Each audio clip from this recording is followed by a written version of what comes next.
Welcome and namaste. Being here in Egypt on day 3 on my temple tour. We just came down to Aswan from the Great Pyramids, the plateau, the Giza Plateau, and we're now in Aswan, and this is one of the temples that was submerged because they built a dam here, and they decided, worldwide researchers and scientists brought it back to life, so to speak. It is very interesting because this temple, Philae, stands for the goddess Isis, and is dedicated, Isis standing for, apparently for love, for Isis and Osiris belonging together. Symbology meeting principles and descriptions of life. Osiris, her beloved partner, was dismembered and put into all different areas when she couldn't live without him, and they found all the pieces of him and put them back together, and she breathed life back into him. He reincarnated as her son Horus, and Horus being also the one organizing force, the single expression of what we might say the beginning of monotheism, maybe. This temple then stands for resurrection in a way, right? And it was resurrected. And so, in the West, we live very much in the linear perception of time. Because of our Christian upbringing, whether we want it or not, or our scientific mindset is influenced by a very linear sense of time. Whereas all ancient civilizations lived very much in the awareness of the cyclical nature of the year, time, life, and the spiraling of creation and manifestation of soul through the ages.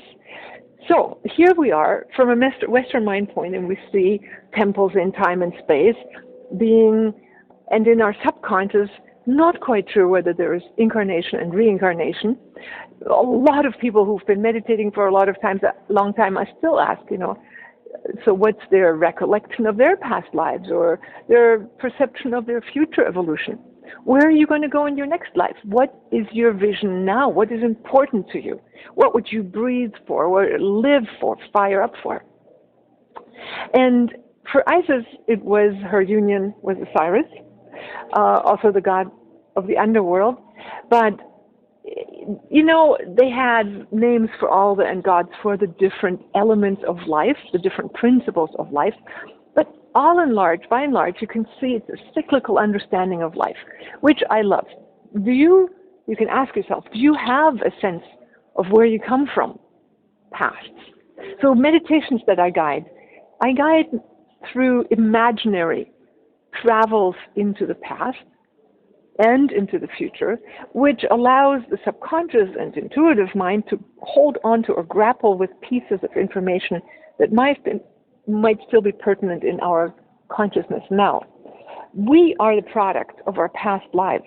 Even if we say what matters is now, which is true, the influences that we carry into this life and what we think is important comes from the bedrock of what we've experienced in the past, and it will determine where we're going in the future, in our future. So in that whole greater scheme, here it's surrounded by these ancient rocks. Now, they're not really that ancient.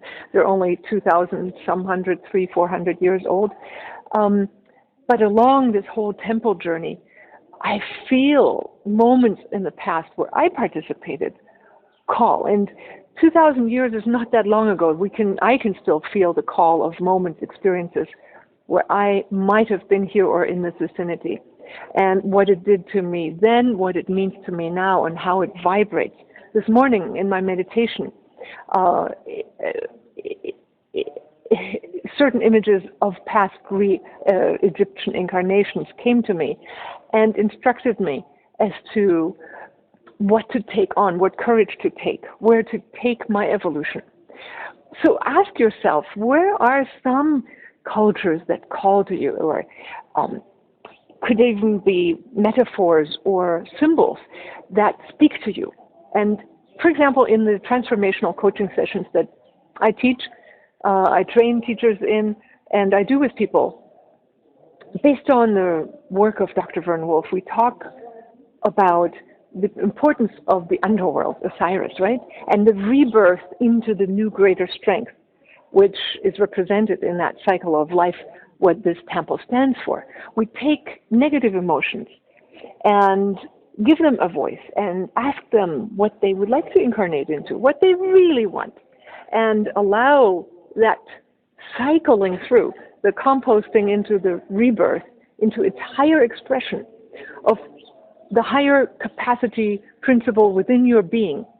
And once that process is completed and the old becomes absorbed in the new, that energy, the new God, so to speak, becomes the living word, the living force in you. It becomes the determining energy.